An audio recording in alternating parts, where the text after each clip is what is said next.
Então, sejam muito bem-vindos, né, ao nosso curso da pós-graduação em arquitetura para a saúde.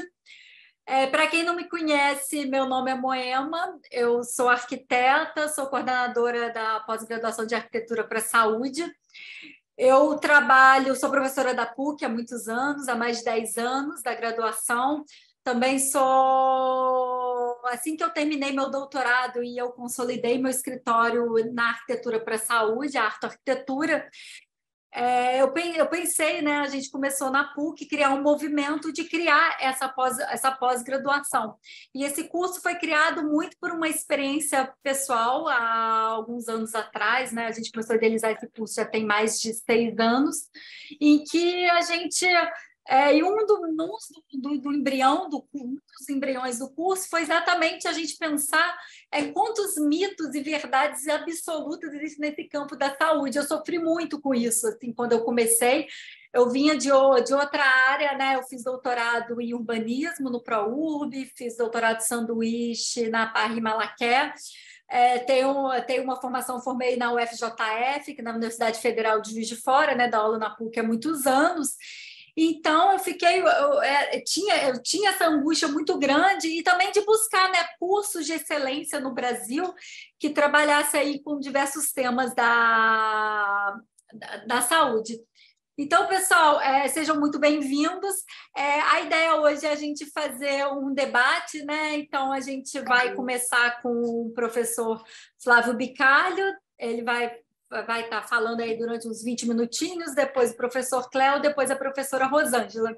Então, aproveitar para apresentar os professores, né? O professor Flávio Bicalho, ele é professor do nosso curso de pós-graduação em arquitetura para a saúde, trabalha há mais de 40 anos nessa área, é uma pessoa aí que há muitos anos vem falando também desses mitos, dessas verdades, né?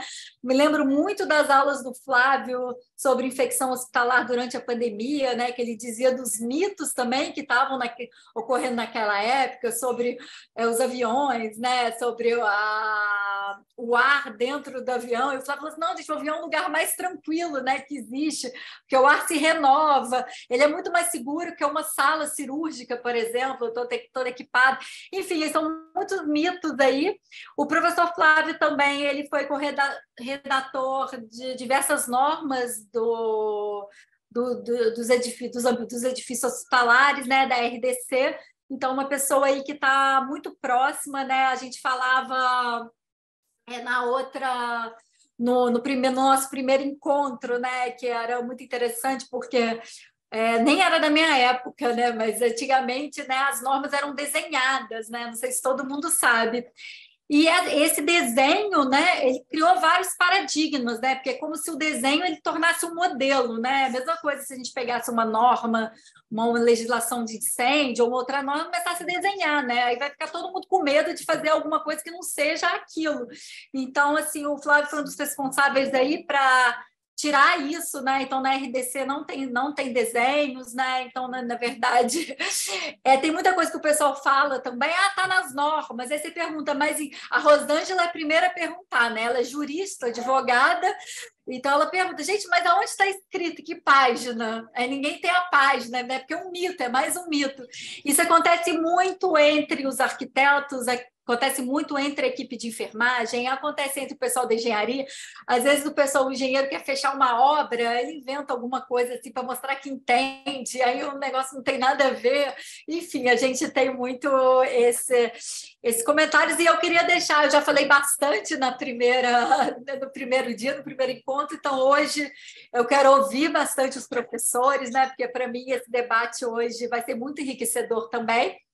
Então, vou deixar as palavras com o professor Flávio. Lembrando, pessoal, que a gente tem um grupo do WhatsApp e que a gente está divulgando todas as informações, né? Informações sobre os eventos que a gente tem feito da pós-graduação, informações sobre o nosso curso, as vagas, as inscrições, né, do nosso curso de pós-graduação, essa turma de 2023 está aberta, então ali a gente está divulgando assim, em primeira mão todas essas informações. Eu estou vendo aqui muita gente que está lá no grupo, muita gente também me conhece do Instagram.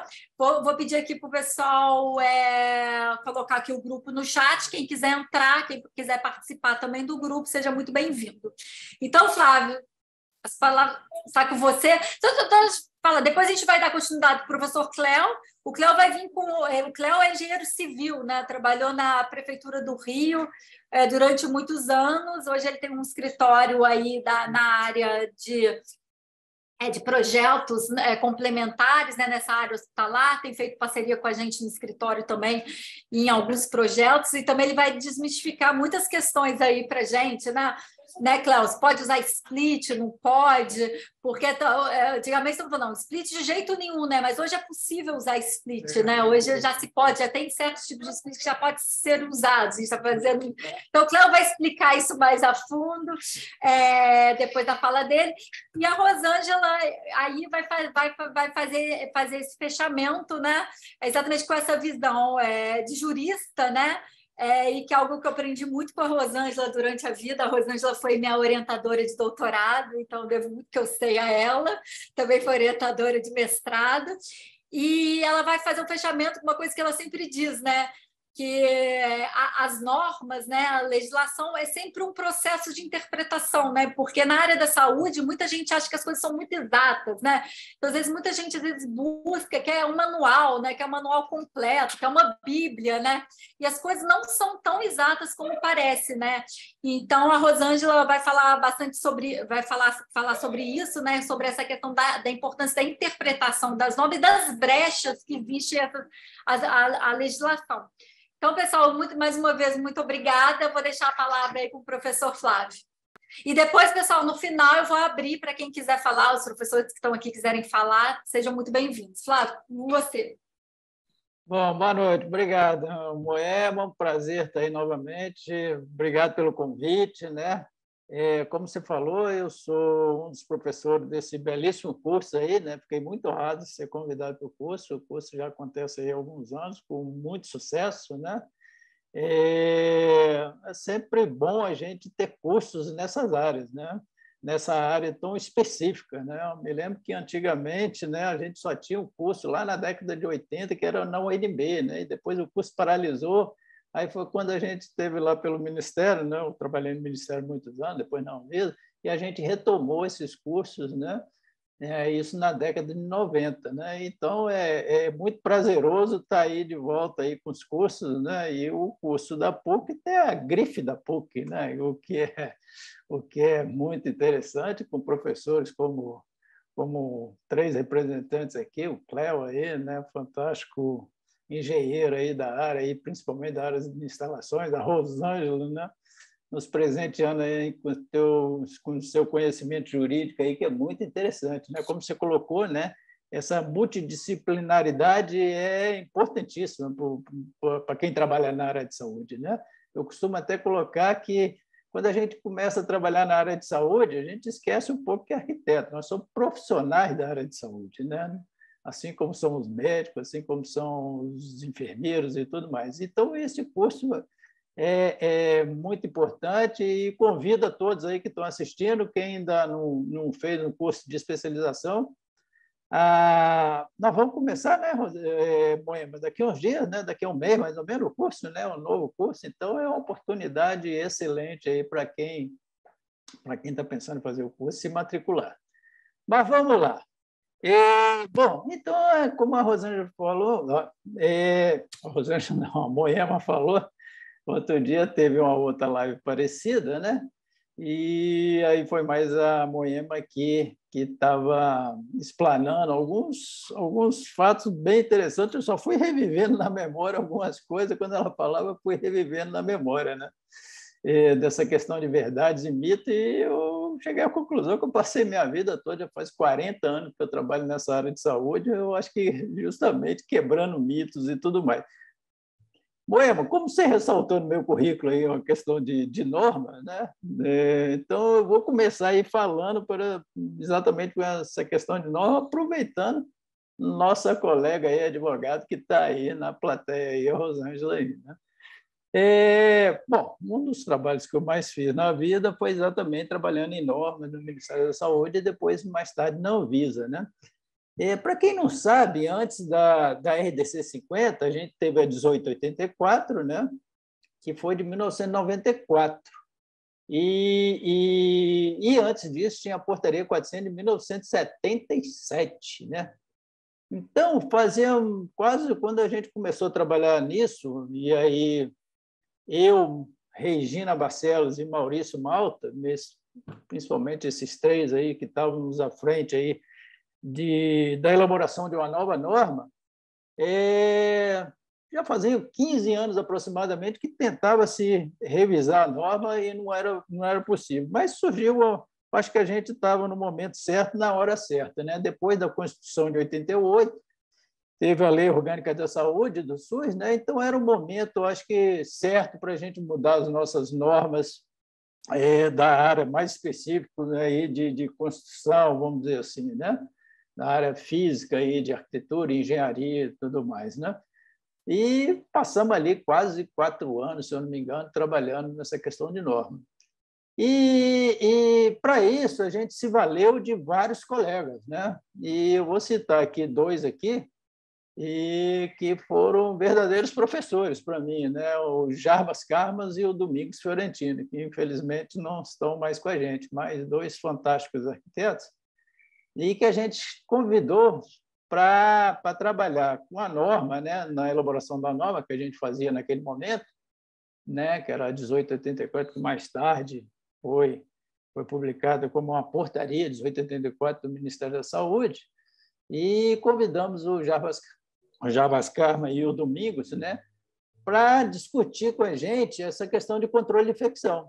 E daí até que eu comecei a entrar mais na área, aprendi muito com o Carma, com os 2, né, e com o Domingos, né, e me chamou a atenção o fato que, naquele tempo, a gente ficava... E aí é um dos mitos, né, que eu acho que a norma acabou quebrando, né?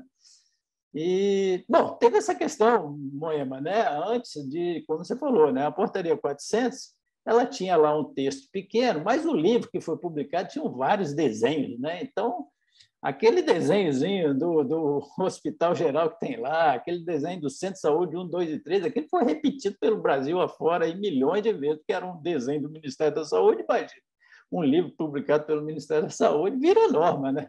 Rosângela, apesar de não ser exatamente a norma, o corpo da norma, os desenhos não faziam parte do corpo da norma, mas aquilo vira norma. O Ministério publicou, com o carimbo do Ministério, acabou, virou norma, né? Não tem jeito, né? Mas aí me chamou muita atenção, né? E naquele tempo a gente tinha muito do que a gente chamava de duplicação de corredores, né? E corredores, os chamados corredores sujos e corredores limpos e tudo mais, né? E a gente, depois, com o texto da publicação da Portaria 1884, 1994, eu acho que mudou bastante isso no nosso EAS, né? Que a gente, mais um mito que a gente quebrou aí, né? De não tratar especificamente de hospitais, e sim de EAS, estabelecimentos assistenciais de saúde, né? A gente não queria fazer uma norma para o hospital, a gente queria fazer uma norma, olha que ousadia, né? Norma flexível, Rosângela, você que é da área aí, uma norma flexível, né? Teoricamente, norma é uma coisa rígida, né? Mas a gente não. Lá um dos princípios do SUS não é deixar as pessoas resolverem na ponta, né? Não é descentralização das decisões, né? Um dos princípios do SUS. Então, vamos deixar as pessoas decidirem, não mais o Ministério da Saúde dar tipologias e pré-definidas, né? E verdadeiras tipologias aí com programas pré-definidos, né? E aí, né, voltando ao assunto da questão de controle de infecção, vou até compartilhar aqui o que está lá na RDC 50. Então, já que a Rosângela gosta que cita aí, está lá na RDC 50, né, no capítulo 4, de controle de infecção. Eu acho que isso aqui foi uma grande quebra de paradigma quando foi colocado anterior, né? Aqui agora repetiu, né? RDC 50 de 2002, mas na portaria dos 84 de 1994, que a melhor prevenção de infecção no serviço de saúde é tratar os elementos contaminados na fonte, né? O que quer dizer isso, né? Que, por exemplo, você pega uma sala de cirurgia, vão gerar vários materiais contaminados. Se você trata ele na fonte ali, coloca isso, os materiais contaminados dentro de um saco, dentro do ramper apropriado e tudo mais, bactéria nenhuma vai abrir um saco, né, e tal, vai abrir a tampa de um ramper e sair voando por aí, posando uma ferida operatória, por exemplo. Então, portanto, a partir desse momento, como está descrito aqui no decorrer dessa frase, né, o transporte de material contaminado, se acondicionado dentro da técnica adequada, pode ser realizado através de quaisquer ambientes, cruzar com material contaminado ou paciente sem risco algum. Então, eu acho que isso aí foi uma grande quebra de um mito que se tinha. Não, a gente tem de ter ali dentro do centro cirúrgico os corredores ditos sujos, os corredores limpos e tal, e não pode haver cruzamento de forma alguma, né? Numa coisa assim meio utópica, né? Que até parece. Tudo bem, eventualmente você pode até separar dentro do centro cirúrgico, mas e aí, quando sai do centro cirúrgico? Vai cruzar esse material, né? Com o paciente, vai cruzar com o resíduo, vai cruzar, enfim. Você não consegue levar o material contaminado até lá o abrigo de resíduo numa linha exclusiva de como se fosse lá o Jaime Ler, né, lá em Curitiba, né, de fazer uma linha exclusiva e levar até lá o abrigo de resíduos, né? E, portanto, se ele tá contido, né, de uma forma correta, não tem problema nenhum cruzar, né? E com isso a gente aproveitou e com isso os EAS começaram a mudar um pouco e a gente até baratear custos, né? Deixando de fazer circulações desnecessárias, circulações duplas, né? De elementos sujos e limpos e tal, né? E, consequentemente, diminuir custo de manutenção, diminuir custo de energia, uma série de questões, né? Então, esse eu acho que foi um dos grandes mitos a ser quebrados aí nessa questão de controle de infecção, que eu acho que veio a mudar muito nossa forma de fazer os nossos hospitais e clínicas e tudo mais, né? E, uma outra coisa que você falou outro dia também, né, e que me chamou a atenção, parece que nós, arquitetos da área de saúde, não sabemos fazer uma fachada, não cuidamos a questão função nessa área de saúde é tão importante, né? Que parece que, e às vezes até se não tomar cuidado, né? Os arquitetos que trabalham nessa área até esquecem um pouquinho do outro lado da arquitetura, né? Porque a arquitetura, né? Como todos nós arquitetos sabemos, ela tem duas funções básicas, né? Que é a forma e a função, né? Então, a função aqui na área de saúde é extremamente importante, né? A gente lida com pessoas graves, né, e tudo mais. Então, resolver os inúmeros problemas de fluxo, enfim, né, os inúmeros problemas que a gente tem na área de saúde é essencial, né? É essencial. Mas a gente não pode deixar de lado o outro lado, da questão da forma, né, e tudo mais, né? E achar que um hospital pode prescindir disso, né? Chega ao ponto de toda hora a gente está falando aí, vamos humanizar os hospitais, né? Vamos humanizar as clínicas. Parece até que a gente faz uma arquitetura que não é para humanos, né? Se pensar bem, né? Isso é uma coisa meio sei lá como é que eu vou falar a palavra, me fugiu aqui a palavra, mas toda arquitetura tem que ser humanizada, né? Senão não é arquitetura, né? E outro dia até eu estava com uma aluna, até uma aluna aí do curso, e ela me apresentou um slide bem interessante, onde você tinha um centro cirúrgico e dentro do centro cirúrgico você tinha um jardim. Você já pensou? O tanto que isso é interessante, né? É lógico, um jardim contido ali por vidro e tudo mais, mas a contemplação, né? A contemplação desse jardim por quem trabalha ali no dia a dia dentro do centro cirúrgico, normalmente um ambiente fechado, né? Onde você não vê nem o que está no exterior, janela e tudo mais. Então, isso é um outro tabu, vamos dizer que tem assim, que parece que a gente que faz arquitetura da área de saúde só tem de cuidar de forma e deixa o outro lado da questão de forma, humanização, e ver até mesmo, a começar pelo exterior do prédio, né, da fachada e tudo mais, né? Porque senão a gente tem um grupo aí de WhatsApp aí, está uma discussão muito boa que eu gostei, parece que é a BDH, né? Para quem não conhece, a Associação Brasileira para o Desenvolvimento de Edifícios Hospitalar, vai trazer uma temática importante, que é discutir como é que os nossos edifícios na área de saúde se envolvem no contexto urbano, tanto que eles são importantes, né? Qual é o impacto que ele traz para um transeunte que está passeando numa calçada do lado de um hospital, por exemplo, tanto que isso é importante. Então, não é só a função lá dentro do hospital, dentro da clínica que é importante, né? Essas outras questões da arquitetura, né? A começar até pela fachada, tão importante quanto, né? A arquitetura bioclimática hoje, né? E assim vai, né? Tem uma série de estudiosos aí, né? Que estão trazendo coisas muito interessantes, que vão muito além simplesmente da função, né?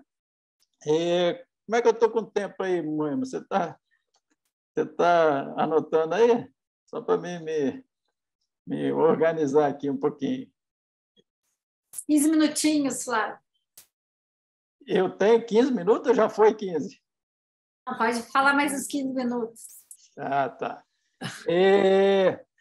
Bom, então essa questão aí de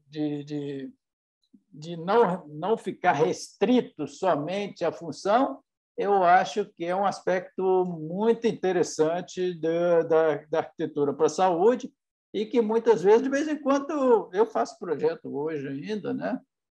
E de vez em quando alguns clientes, mas Flávio, você faz também a fachada? Como não? Eu sou arquiteto, né?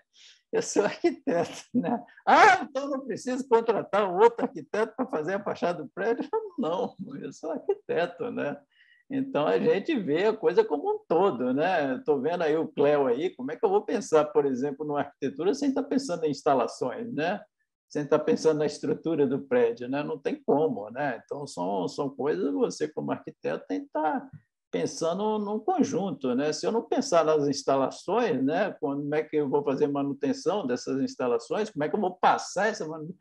Você falou aí de ar-condicionado. Como é que depois o Cléo e os engenheiros colegas dele, mecânicos, né, vão transitar com os dutos de ar-condicionado, colocar um chiller, colocar um fan coil e tudo mais, né? São coisas que eu tenho que estar pensando. Então, a arquitetura para a saúde, ela vai muito além de simplesmente a função, que é, lógico, importantíssima na área de saúde, se não dizer vital, né? Mas tem um outro assunto também que eu queria abordar, Moema, que muitas vezes a gente pensa quando estamos fazendo nossos EAS, seja clínicas, seja hospitais e tal, e a gente pensa só em fazer um hospital, por exemplo, que ele deve ser feito por paciente.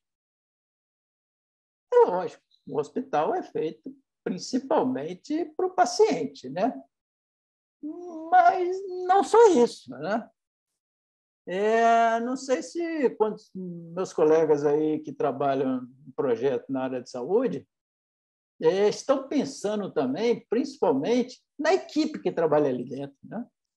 Eu acho que a gente tem de fazer um hospital ou uma clínica, não só para o paciente, é lógico, é a razão de ser daquela edificação, mas também e principalmente para a equipe de saúde, né?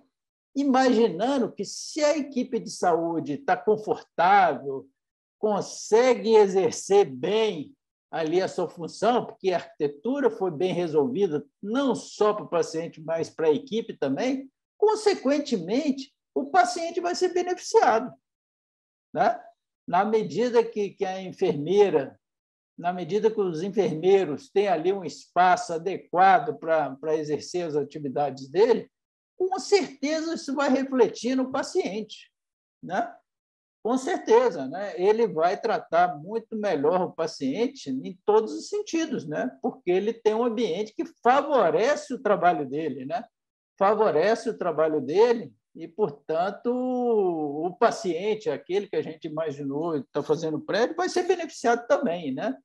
Eu falo isso, Moema, porque um dos grandes mitos é achar que o hospital a gente tem que pensar, né, só para o paciente. Parece que o hospital só existe o paciente ali dentro. Quando existe uma variedade de usuários, e eu chamo a atenção aí que esses outros usuários, a equipe, né, é tão importante quanto o paciente no que diz respeito a a, a prioridade que você vai dar no teu projeto ali quando você estiver fazendo, né? Assim como tem vários outros ali, tem visitantes, enfim, né? Tem uma série de outras pessoas que são importantes também, né? Mas eu chamo a atenção principalmente, talvez aí para esse outro que a gente esquece um pouco, que é a equipe de saúde, né? E que ela tem peculiaridades próprias, que não tem nada a ver com o paciente, né? E que a gente tem de tratar de ambientes, às vezes, que são específicos só para a equipe. E não tenha dúvida disso, pessoal, né? Se a equipe está confortável, está bem, ela consegue realizar bem aquele trabalho, você projetou um espaço onde ela consegue exercer as atividades dela de uma forma adequada, o mais fácil possível, isso vai refletir no paciente. O paciente vai ter uma recuperação melhor e, consequentemente, a gente vai estar atingindo o objetivo principal, né, que é fazer uma arquitetura aí para os pacientes, é lógico, né, mas para a comunidade de uma maneira geral, né? Bom, isso são algumas coisas, né, que são 3 itens que eu elenquei aqui, Moema, que para começo de discussão, eu não sei como é que você vai conduzir aí o coisa, não sei se vai abrir perguntas agora ou vai deixar os outros aí, eu não queria falar tanto, né, para deixar até mesmo, porque eu, quando começo a falar, não paro mais, que é capaz de eu falar 4 horas aqui, e se deixar, eu falo 4 horas sem parar e passo até disso. Né? Às vezes o pessoal me chama para fazer uma palestra, fala, quanto tempo você precisa? Eu, não, faz ao contrário, né? Me dá o tempo que eu me encaixo dentro desse tempo, porque se eu falar quanto tempo eu preciso, eu vou falar que eu preciso de 5 horas, 4 horas para falar. Né? Então, 10 minutos que eu tenho para falar, então eu vou tentar falar em 10 minutos. É meia hora, são 4 horas, a gente fala em 4 horas. Mas eu sei que isso aqui hoje é muito mais um bate-papo, não é uma aula, né? Então, eu acho que eu só levantei a bola aí desses. Vamos recordar aqui 3 temas, né? Da questão da forma e função, né? E vendo a questão da função, é lógico, um dos fatores principais aí da arquitetura de saúde, mas não deixando esse outro lado da arquitetura, que é tão importante quanto poderia sintetizar assim como a questão da forma.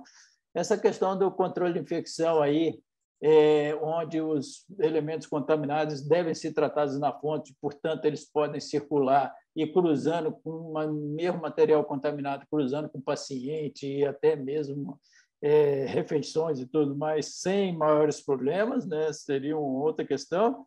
E, por fim, aí a gente pensar que nossos estabelecimentos de saúde eles têm de ser feitos, é lógico, para pacientes, principalmente, mas lembrando que a gente tem um outro ser ali, entre aspas, né, que é a equipe, né, que eu acho que é tão importante quanto os pacientes. Né? E, portanto, na medida que a gente atende bem a equipe, a gente vai estar atendendo também aos pacientes. Né? Lembrando que a equipe está ali todo dia, 24 horas por dia, não, 24 horas não, mas está ali direto, é o trabalho dela. Então, e o paciente é um ser transitório dentro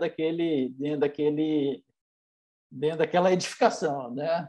E já a equipe não, né? Ela vive naquilo ali, né? E, portanto, a gente deve ter sempre esse cuidado, sempre esse olhar para a equipe, né? Eu acho com mais cuidado, eu vejo que alguns projetos, às vezes, pecam um pouquinho nessa questão de ver ver a arquitetura dos nossos hospitais das clínicas com o olhar dessa equipe também, né? É isso aí, Moema. Deixa a bola aí com você aí, não sei como é que você vai fazer aí com as perguntas. Obrigada, Flávio.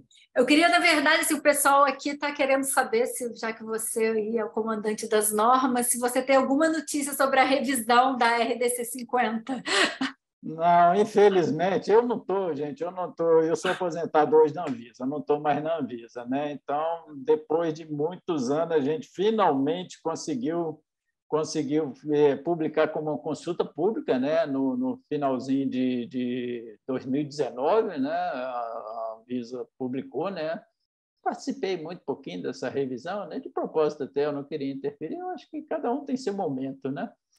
E aí veio a pandemia, né? Infelizmente, né? E aí veio a pandemia e puxa, quando consegue finalmente publicar como uma consulta pública, não uma nova consulta pública, por sinal, eu tenho uma série de questões quanto a essa consulta pública, eu mesmo mandei lá, sei lá, acho que quase um outro livro de sugestões para mudança na consulta pública, né? Eu sei que tiveram mais de 500 contribuições na consulta pública. E, como eu trabalhei muito nisso, é uma trabalheira danada, pegar essas várias contribuições, analisar uma por uma, né, ver se tem fundamento, né, naquilo que a pessoa está questionando, né, e, com certeza, várias sugestões que vêm no processo de consulta pública são muito interessantes. Mas você não sabe o tanto que é interessante, que quando a gente... Só bem rapidinho aqui, então. Para quem não conhece, né? Quando vai se fazer uma norma, né? Sei lá, de UTI, por exemplo, participei da norma de UTI, aí você imagina. Bom, vamos fazer uma norma de UTI. Quem são as pessoas que mais conhecem sobre UTI no país? E a gente vai lá, né? A Anvisa comandando isso, né? Convida ali aquelas pessoas que mais se destacam nessa área, sociedades, né? Eventualmente, que se organizam em função de um determinado tema, também são convidados, um representante e tudo mais, e aquilo fica se discutindo. Às vezes, por exemplo, essa de UTI mesmo, foram quase 3 anos discutindo sobre a norma de UTI, alguma coisa nesse sentido, né? Bom, então, o que eu quero dizer é o seguinte, para as pessoas mais feras que existem no país sobre isso, né? E, no entanto, depois, quando publica como consulta pública, aí vem o Zezinho, lá do interior do Amapá, sei lá o quê. Olha, eu tenho sugestão, não sei o quê, não sei o quê. Aí o grupo se reúne depois. Mas não é possível, como é que a gente não pensou nisso, né? E o cara chamou a atenção lá de uma questão importantíssima. Estava todo mundo ali, passou 3 anos discutindo o assunto, e uma pessoa vem lá do interior do país e dá uma sugestão excelente. Muitas vezes também são sugestões ali que a gente vê nitidamente que são sugestões onde a pessoa está tentando defender o lado dele, né, que tem um interesse pessoal naquilo, e uma boa parte das vezes é descartada esse tipo de sugestão porque é uma coisa quase que pessoal, né? Bom, mas resumindo, Moema, não sei te dizer como é que está agora, eu não estou mais na Anvisa, né?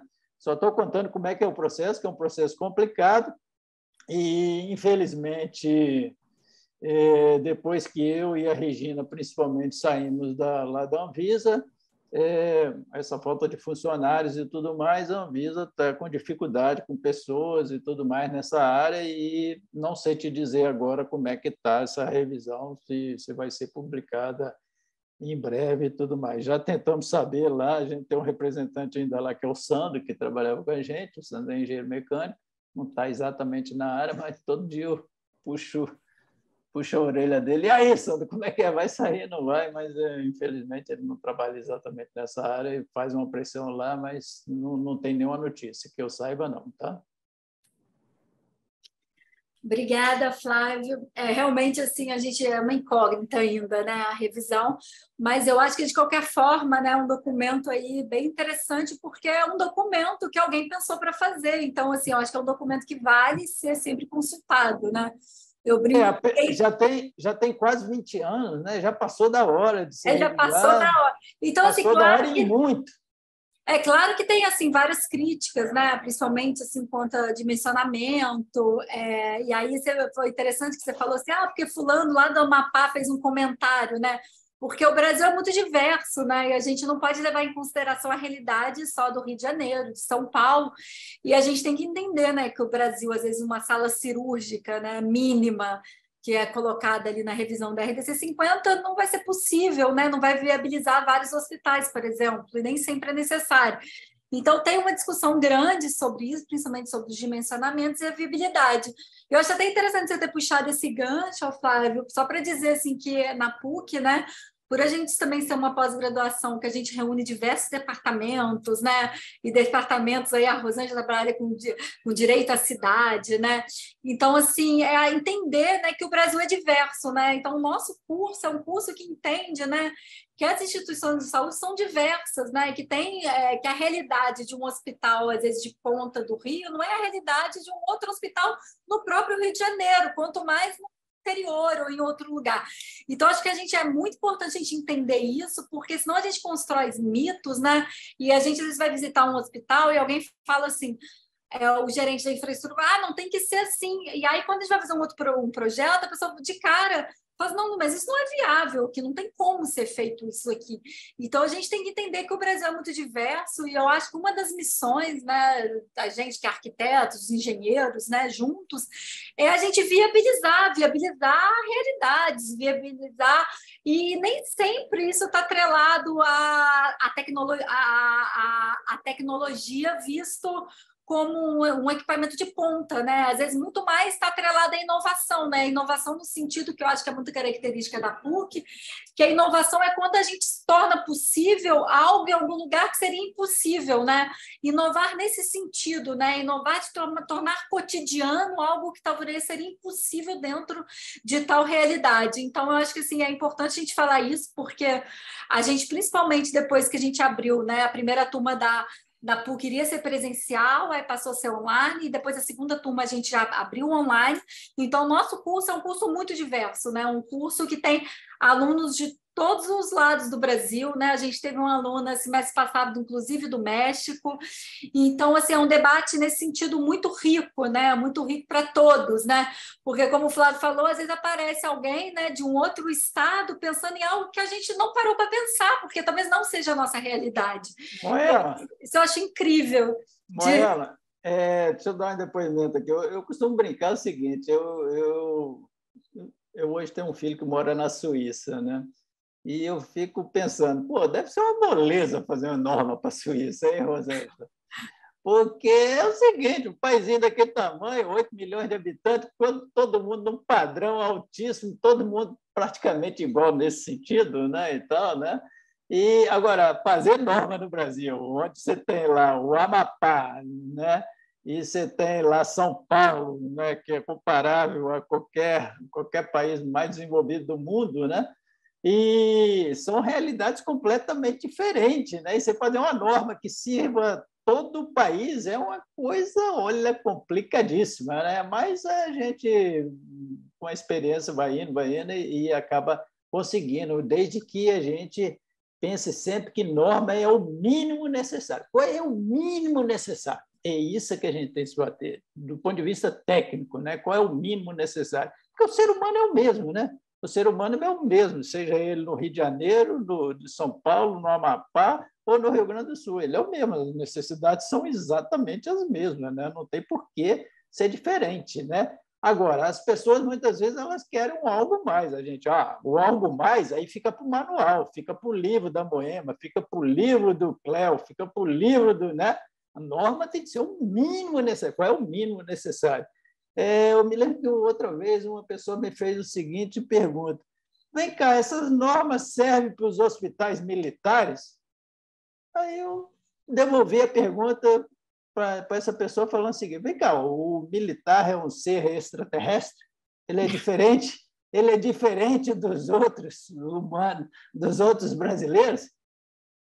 Olha, então é lógico que serve, né? É lógico que é para todos os brasileiros, né? Então não tem porquê, o militar não tem porquê a gente, no hospital dele, ter alguma coisa diferente. Eventualmente pode ter até uma característica lá de excepcional lá dentro, lá, mas do ponto de vista técnico, estritamente técnico, é exatamente a mesma coisa, não tem por que ser diferente, né? Aí a pessoa ficou meio assim, Mas é isso. Eu brinco que assim, quando eu comecei principalmente, eu brinco assim que a RDC 50 para mim era maravilhoso, né? Porque tudo que está claro e que é exato é perfeito, né? Se alguém já estudou que a distância do leite tem que ser 80 o mínimo, ok, que bom que alguém estudou, senão seria mais alguma coisa que eu tinha que ter estudado, né? Que eu teria que estar estudando para saber. Então eu brinco assim que para mim as normas, né? Elas são sempre minhas aliadas, né? E aí por isso que eu assim, eu acho importante esse tema mitos e verdades, porque o que impede muita gente de começar na área da saúde ou de crescer, de alavancar, é o medo das normas, né? E talvez as normas não são os nossos maiores aliados, é ali que ela vai ajudar, né? Ela vai ajudar principalmente quem está começando, porque a gente vai entender com o tempo que o mais importante são os processos, né? Mas os processos, para a gente ter experiência dos processos, precisa de uma certa experiência, a gente precisa de uma vivência, a gente precisa fazer visitas técnicas. A norma está ali, né? Alguém já estudou aquilo, e não é uma bobagem, porque não foi uma pessoa que estudou, foram várias pessoas que estudaram. O Flávio já falou a dificuldade de se criar uma norma, né? A gente pode até não concordar, mas alguém já estudou com aquilo, então existe um parâmetro ali para ser pensado ou discutido. Inclusive, para os arquitetos, a norma nos protege, né? Porque os clientes normalmente querem fazer menos do que a norma. Então, assim a norma, pelo menos o mínimo está ali. Não, aí na hora que você fala, não, mas a norma tem o mínimo é esse. Então tá, então faz o mínimo, porque depois não é aprovado. Agora, se não existe nem esse mínimo, as pessoas não querem fazer absurdos, né? Principalmente assim, instituições, todo mundo é focado em lucro, né? Obviamente, porque os hospitais precisam ser sustentáveis. Então, assim, é o mínimo, eu acho muito interessante. Mas eu queria ressaltar uma questão, né, que o Flávio falou no início, e que é exatamente isso, Flávio, eu defendo essa bandeira, né? A arquitetura para a saúde não é uma caixa dentro da arquitetura, né? A arquitetura para a saúde é, antes de tudo, a arquitetura, né? Então, assim, eu percebo, assim, tem muita gente, assim, às vezes, que faz os nossos cursos, um treinamento online, faz a pós-graduação da PUC, às vezes fala, será que eu sou muito velho para começar? Ou será que eu sou muito novo? Claro que uma pessoa que já tem uma experiência em arquitetura, ela vai trazer isso com ela, né? Porque a arquitetura para a saúde não é vou deletar tudo que eu sei de arquitetura e vou começar na arquitetura para a saúde, não. Ela vai abrir um novo campo, é diferente de uma pessoa que está recém-formada, né? Que às vezes não traz a experiência da arquitetura, cada um no seu momento, e acreditando também que sempre é um momento aí de estar começando, né? Está começando aí dentro de um campo novo. Mas eu defendo, a arquitetura para a saúde não é uma caixa dentro da arquitetura, porque eu sei que me colocam nessa caixa hoje em dia, não me colocavam, não. Antes me colocava em outras caixas. Antes me colocava na caixa, a Moema é só professora, ou a Moema é criativa, então assim, não dá para fazer uma coisa muito exata, muito técnica. A Rosângela já me conhece, já sabe que já me colocaram em várias caixas. Mas isso são as caixas que as pessoas colocam a projeção do outro da gente, não que a gente é. Hoje me coloca na caixa. Hoje, agora, a caixa que me coloca, a Moema só faz hospital, porque não dá para fazer outras coisas, né? O que eu fazia 10 anos atrás, eu esqueci, e agora eu só faço hospital, né? E aí, lembrando, né, que quando a gente trabalha com arquitetura para a saúde, né? Por isso que o tema do nosso curso é arquitetura para a saúde, porque ele envolve uma gama de projetos, não é só arquitetura hospitalar, não é só arquitetura para o hospital, a gente trabalha com clínicas, diversas unidades de saúde, né? Então, é arquitetura para a saúde, com a cidade em relação a essa, porque a arquitetura para a saúde, quando falar, mas só faz hospital, é engraçado. Então, é bom que eu faça todos os programas da arquitetura, né? Porque quem trabalha com arquitetura para a saúde, ela tem a oportunidade, talvez, de passar por todos os programas da arquitetura, né? Quando a gente faz um hospital, a gente faz escola, a gente faz escola de enfermagem, a gente projeta praças, a gente projeta uma gama, a gente trabalha com habitar, né? Porque tem pessoas que moram no hospital, nos hospitais de longa permanência, né? Então, tem os idosos, então a gente também faz espaço religioso, tem um pessoal que gosta de restauro, tem vários hospitais que são donos de uma imensa gama, né, de edifícios tombados. Então, por exemplo, eu trabalho na Santa Casa, a Santa Casa tem diversos edifícios tombados, né? Então a gente faz museu, porque muitas vezes dentro do hospital tem que fazer o museu da saúde, né? Então, na Santa Casa, por exemplo, a gente coleta várias peças lá, tem um museu, né? Então, assim, a gente trabalha com os diversos temas da arquitetura. Para mim, isso que é o mais incrível, né? Eu, na verdade, eu busquei, né? Muita gente falava, né, Rosângela? Não sei se você lembra, quando eu terminei o doutorado, ficava assim, nossa, mãe me enlouqueceu, né? Mãe é tão criativa, vai trabalhar com hospital, coitada, né? Deus me livre. Aí tem que ser criativo. E aí, mas trabalhar com o hospital é que tem que ser criativo mesmo. Exatamente. É exatamente nesses espaços, né, que parecem tão rígidos, né, que eu acho que a gente tem Que aí grandes é que a criatividade oportunidades, tem né? que ser, que aí é que a Exatamente. criatividade tem que se fazer mais presente, né?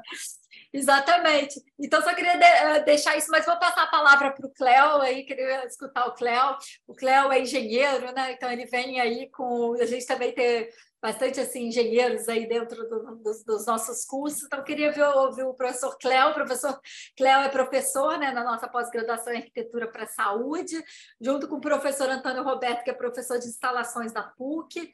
Ele também aí comanda as disciplinas de instalações. E queria escutar um pouquinho aí do Cléo. Com você, Cléo. Boa noite a todos. Obrigado pelo convite mais uma vez, Moema. Obrigado, professores. Eu vou dirigir um pouco a minha palavra para os futuros alunos aí do curso, tá?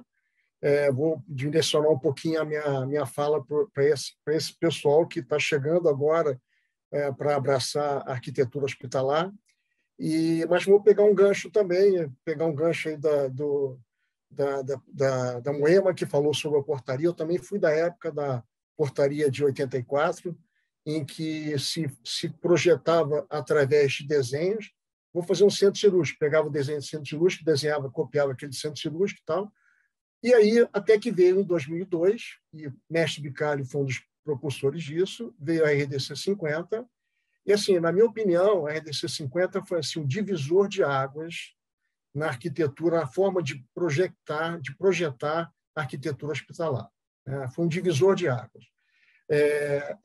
Mas por que foi um divisor de águas? Porque, ao invés de você simplesmente fazer uma cópia daquilo que estava na antiga portaria, na nova norma, na de 2002, o arquiteto, além de projetar a arquitetura do ambiente, era muito importante o arquiteto também ter um entendimento de fluxos e, o mais importante, o arquiteto conhecer os processos.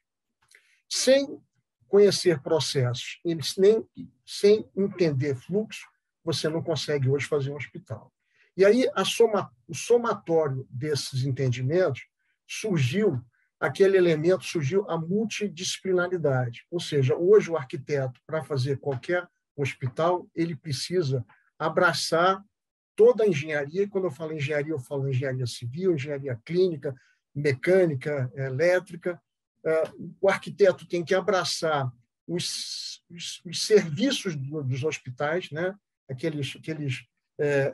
Aquelas pessoas que dominam os serviços dos hospitais.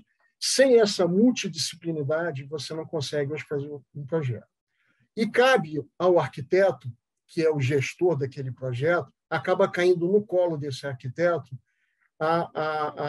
o poder de ser o centralizador, de ser o maestro, de ser o gerenciador das ações. Então, hoje a função do arquiteto não é simplesmente desenhar, é desenhar, mas através de um conjunto de ações, né, um conjunto de profissionais, e o arquiteto acaba fazendo aquele meio de campo, aquela gestão, passa a ser um maestro de uma organização, de um projeto de hospitalar. Então, diante do que eu falei para vocês, eu posso assim afirmar, mas afirmar mesmo, que estabelecimentos assistenciais de saúde não existe nenhuma instituição tão complexa e dinâmica como, porque quando eu falo estabelecimento assistencial de saúde, eu estou me referindo a hospitais, a clínicas, a laboratórios. Então, não existe nada tão complexo, tão dinâmico. Complexo em termos de projeto, complexo em termos de funcionamento do hospital, em termos de operação do hospital, e complexo em termos de manutenção. Tá? Hoje, quando a gente fala em manutenção não é mais aquela ação de quando o prédio fica pronto após a ocupação. A manutenção hoje começa aqui atrás, onde a gente chama de manutenção passiva. No projeto de estrutura, no projeto de engenharia, no projeto de arquitetura, ali começa o embrião da manutenção que vai acontecer lá no futuro, depois da ocupação. Então, hoje em dia, não se pode mais pensar em fazer um projeto, entregar de mão beijada e pronto, se vira. Não existe isso. Se não houver uma integração de todos esses conjuntos de informações, arquitetura, todas as engenharias, clínica, elétrica, hidráulica, etc., e mais os serviços dos hospitais, e isso normalmente é pilotado pelos arquitetos que dominam o processo ali, a coisa não vai acontecer. Tá? E dinâmico. Por que dinâmico? Porque não existe nada, eu afirmo para vocês que ao término de um projeto, ao término de uma obra, aquela obra já tem que fazer uma modificação, um acréscimo, tem todo um processo de tecnologia, de mudanças de paradigma, enfim. Então, não existe projeto de arquitetura que comece e acabe sem ter aquela modificação, tem aquela dinâmica. Bom, então, diante disso, eu vou apresentar para vocês um slide de como é essa complexidade de um ambiente de saúde. Bom, primeiro, eu posso afirmar que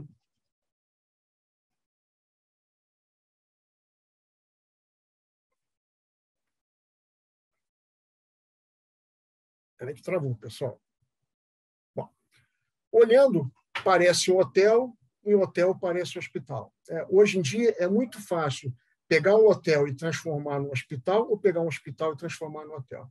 Então, hoje em dia, quando se passa em frente de uma edificação como essa, né, às vezes a gente fica olhando, se não tiver placa, você pode confundir que um hotel é um hospital e um hospital é um hotel. Como toda hotelaria,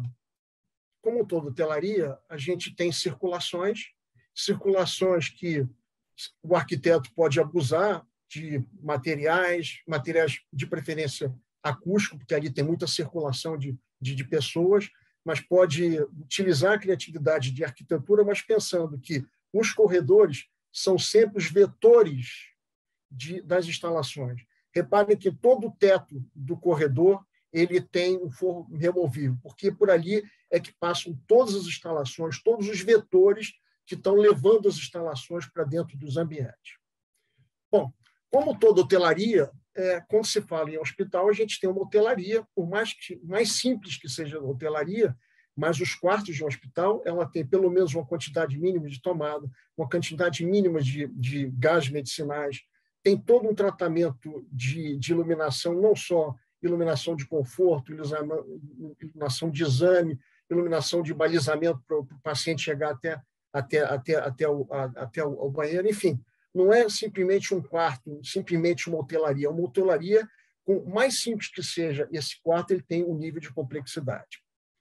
Bom, fora isso, os hospitais têm também a hotelaria de alta complexidade, que são os CTIs, os INs, pode ser do tipo individual, pode ser do tipo de adulto, coletivo, pode ser pediátrico, pode ser neonatal, enfim, tem toda uma hotelaria de altíssima complexidade.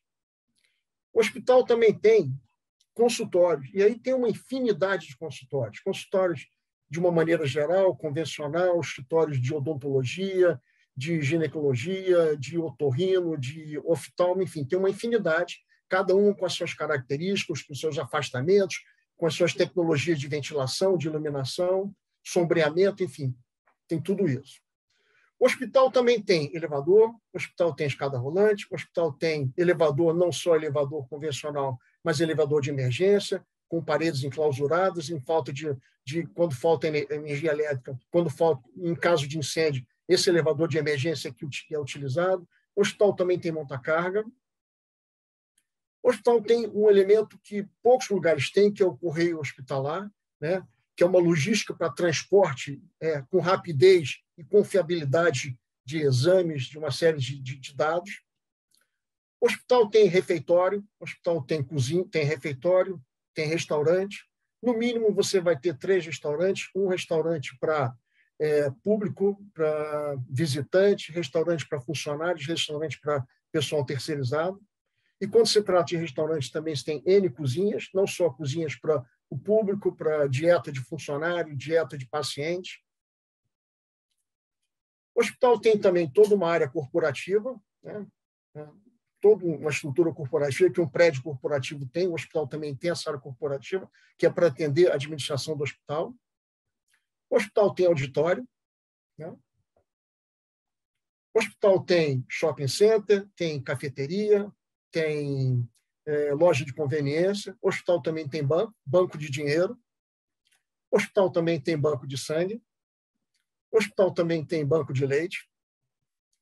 O hospital tem uma série de almoxarifados, não só almoxarifado central, mas o almoxarifado, onde você tem toda a parte de guarda de produtos médicos cirúrgicos, e aí você tem todo um sistema de ventilação, de umidade, enfim, não é só o ambiente, né? É todo um ambiente com toda uma infraestrutura específica, não só para almoxarifado central, como para ambientes de médicos cirúrgicos.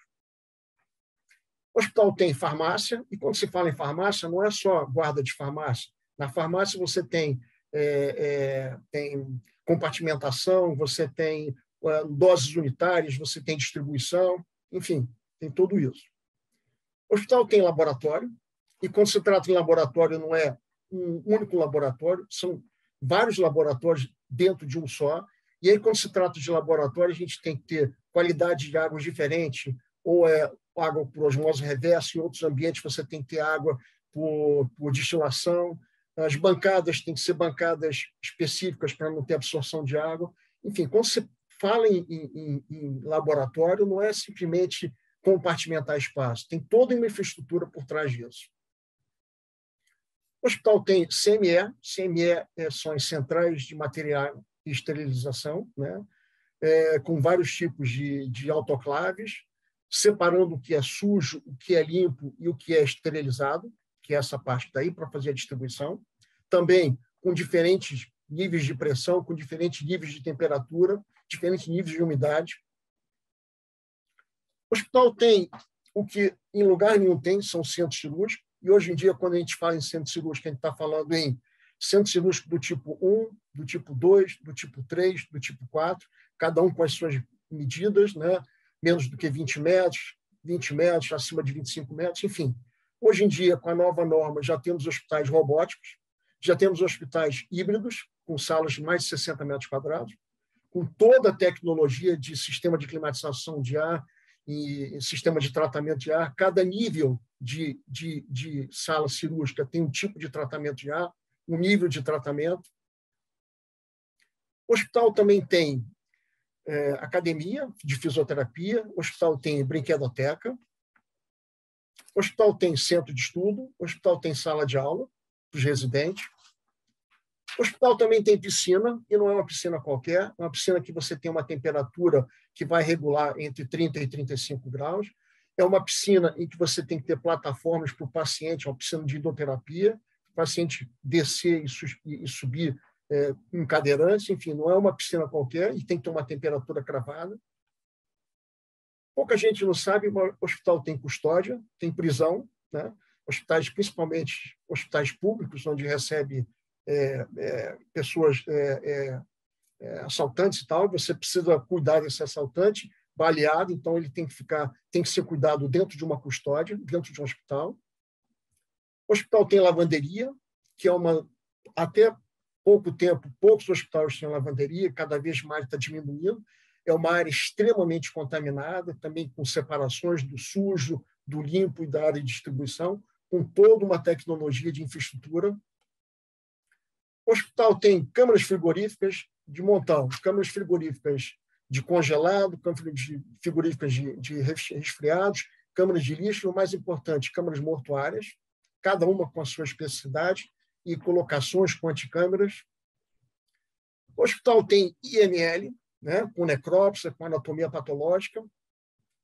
O hospital tem oficinas, né, de manutenção. O hospital tem estacionamento, como tem um shopping center, com toda a logística de garagem, de vagas, de estacionamento.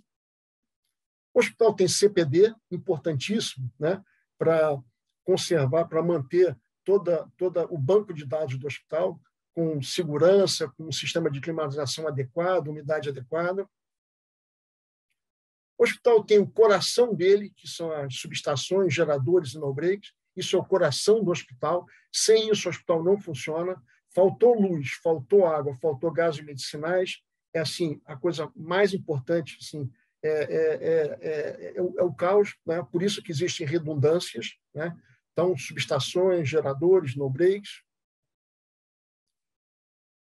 O hospital tem toda uma central de ar-condicionado. O ar-condicionado hoje é o grande vilão, né, de consumo de energia elétrica. Então, tem que se pensar bem, né, o que vai usar de ar-condicionado, o que a gente pode ter de conservação de energia, fachados ventilados, enfim. Hoje, o grande vilão de consumo de energia elétrica é o ar-condicionado, né? E grandes empreendimentos você acaba recaindo em fan coil, consequentemente em chillers. Chillers pode ser com condensação a ar, com condensação a água, com torres, com bombas de água gelada, bombas de condensação. O hospital tem gases medicinais, que é assim, vital para a vida, o oxigênio é vital para a vida, o ar comprimido é vital para processos de nebulização. Tem o óxido nitroso, que é vital para os processos de anestesia. Tem o nitrogênio, que é importantíssimo para fazer a propulsão dos equipamentos de serra elétrica, de maquita nos centros cirúrgicos. O dióxido de carbono, que é vital para as cirurgias de laparoscopia. O gás hélio, que é necessário para as ressonâncias magnéticas. Então, tem todo um tipo de fluidos mecânicos. O hospital tem central de lixo, e tem de todos os tipos, não só lixo comum, mas lixo infectante, químico, radioativo e pérfuro-cortante. O hospital não tem aeroporto, mas tem heliponto. E o mais importante de tudo é a alta tecnologia que o hospital tem, que é a parte de raio-x, toda a parte de diagnóstico e terapia, né? E a minha aula, um dos módulos que eu dou nesse curso da PUC, é exatamente essa área de alta tecnologia, né? Eu não vou ensinar para os alunos como dimensionar uma sala de raio-x, como dimensionar uma sala de mamografia. Eu vou ensinar os processos para que vocês entendam os processos, e sabendo os processos, vocês vão saber dimensionar. Então, tudo que é de alta tecnologia, raio-x, mamografia, densitometria, tomografia, lipidipsia, hemodinâmica, gama-câmara, ressonância magnética e acelerador nuclear, é o que a gente vai mostrar nas aulas para vocês. Bom, a minha matéria vai se concentrar basicamente na parte de sistemas prediais, e nos sistemas prediais a gente vai falar muito sobre subestação, geradores, no-break. Vamos falar sobre toda a parte de eletricidade, de baixa tensão, restabelecimento de tempo de energia, proteção contra choque para paciente, iluminotécnica, iluminação de emergência. Vamos falar sobre toda a parte de descarga de SPDA, sistema de proteção de potencialidade das massas, toda a parte dos projetos complementares, né, de instalações especiais, TI, telecom, Wi-Fi, CFTV, TV a cabo, enfim, toda essa parte de instalações especiais, água fria, água quente, aquecimento solar, esgoto sanitário, águas pluviais, reaproveitamento de águas pluviais, toda a parte de ar-condicionado, não só de conforto, também de tratamento de unidade médica hospitalar, toda a parte de oxigênio, de ar comprimido, vácuo, óxido nitroso, toda a parte de gases medicinais, e, por último, toda a parte de proteção de combate a incêndio. Então, esse vai ser o foco. É importante que vocês, futuros alunos, né, de excelência, não é à toa que a PUC tem essa preocupação, é um curso de excelência, não é à toa que ela se preocupa em que todos os alunos, não que pelo menos conheçam os processos, tenham pelo menos a noção de que todos esses projetos complementares é importante para o conjunto de ações entre projeto e execução. Ok? Muito bom, Cléo. Passou pelo hospital inteiro, né, em poucos minutos. Excelente, muito bom. Fiquei ainda pensando, né, Cléo? Acho que o Cléo ele não chegou a falar, mas tem muito debate sobre essas questões, esses mitos e verdades, principalmente na questão do ar-condicionado, né? Você falou que o ar-condicionado são o grande vilão, né? E aí em tudo, né? Porque tem uma parte ali dos clientes que não querem colocar um split, por exemplo, normal dentro de uma sala cirúrgica, porque sempre foi assim, porque do meu amigo é assim, né? Às vezes tem também essas novas cirurgias, né? Por exemplo, hoje em dia está tendo muita clínica de transplante capilar. Então, entre aspas, é um centro cirúrgico, né? E aí não existia nada sobre isso até então. E aí, mas meu médico aí às vezes faz uma cirurgia de transfusão capilar numa sala de pequenos procedimentos, aí coloca um split, né? Mas por norma, entre aspas, esse ar deveria ser filtrado, né? Então, assim, todas as discussões aí eu acho que são muito importantes, porque até para a gente orientar, né, as pessoas que a gente está trabalhando, porque na verdade um vai falando para o outro, o amigo fez de um jeito, será que pode, que não pode? E aí a gente fica aí com esse debate em aberto, né, Cléo? Mas agora eu queria continuar, então, nosso debate aqui com a professora Rosângela, né? O Flávio fez uma provocação para ela, né? Porque falou de normas flexíveis. Eu acho que a Rosângela aí vai ter muito para falar. Eu me lembro da tese de doutorado da Rosângela, né? Que é sobre a plasticidade das normas. Que é mais do que flexibilidade, né? Plasticidade das normas. Muito interessante. Então, deixo a palavra aí com a professora Rosângela. A professora Rosângela é professora do Departamento de Direito da PUC-Rio há muitos anos. Professora aposentada também, né, Rosângela? Criadora do ProURB, que é o programa de mestrado e doutorado, né, em urbanismo da UFRJ, trabalha aí com direito urbanístico há muitos anos, lida com muitos arquitetos, né, Rosângela? Mais de 30 anos aí de vivência com os arquitetos. A Rosângela é muita coisa, é pós-doutorado, é muitos prêmios, então nem vou falar porque. Mas a própria Rosângela, se você quiser se apresentar, mas a palavra está com a Rosângela. A Rosângela também ela é coordenadora da pós-graduação, junto comigo, da PUC. Vem aí, a gente junto comigo aí dentro desse curso, né? A gente traçando as metodologias do curso, traçando aí nossos objetivos. Rosângela, está com você. Então, boa noite para todos, para todas. É realmente muito bom estar aqui. E esse encontro é para todos aprenderem, porque eu aqui, escutando Flávio e Cléo, primeiro que o Cléo ele não trouxe um hospital, ele trouxe a cidade, né? Então, o hospital é uma cidade, essa foi a conclusão da palestra do Cléo. E se o hospital é uma cidade, quem mora nessa cidade? Porque hoje eu estava de manhã no Conselho da Cidade do Rio de Janeiro, né? Sou conselheira. Mas, realmente, o prefeito falava da cidade, a cidade maravilhosa, a cidade do Rio de Janeiro, e eu pensava, bem, mas essa cidade só é cidade porque existem moradores nessa cidade, né? E Flávio trouxe os moradores dessa cidade, né?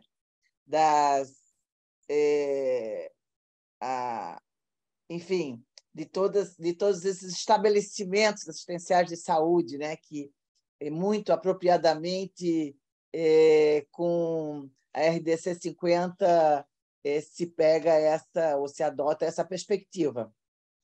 E Flávio traz também, eu não pude deixar de registrar, para além da flexibilidade da norma, que nós já vamos ver, ele traz também o desejo, né? O desejo da efetividade, ou seja, da eficácia social, não é só a eficácia jurídica, né? A capacidade de se tornar exequível, mas a concreção, né? A eficácia social da norma da RDC, quando ele pensa, junto com os outros colegas que também projetaram essa norma, que ela deveria ser flexível para que ela pudesse melhor ser efetivada, melhor acontecesse a execuibilidade da norma. E aí eu me lembrei que eu tenho escutado ao longo da vida essa diferença entre o desejo, né, e a fantasia. Eu acho que o Flávio não trouxe uma fantasia, porque ela nunca acontece, né? A fantasia ela não acontece. Por isso que você não pode temer a fantasia. Mas o desejo acontece. Então, eu queria pensar nesse desejo de tornar a norma exequível, seja ela flexível ou não, que já vamos ver.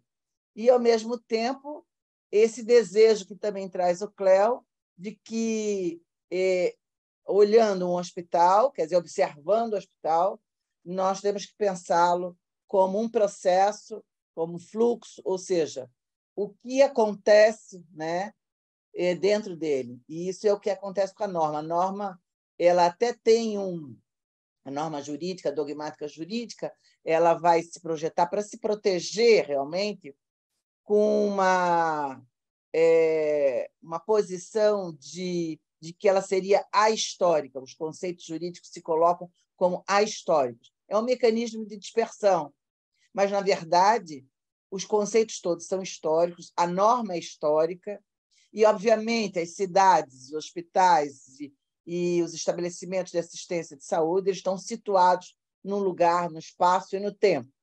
E isso a gente não pode deixar de reconhecer. Acho que isso é o mais importante. Então, esse desejo, e que aí eu transfiro também para o que nós continuamos construindo, o Cláudio disse muito bem que você propõe um projeto, executa o projeto, realiza o projeto de hospital, mas ele está em contínua mutação, em contínua mudança, né? Seria essa plasticidade, essa capacidade, não é só resiliência, não, essa capacidade de se transformar e de receber, não é, essas demandas que vêm dos seus próprios processos e também do que o circunda, né?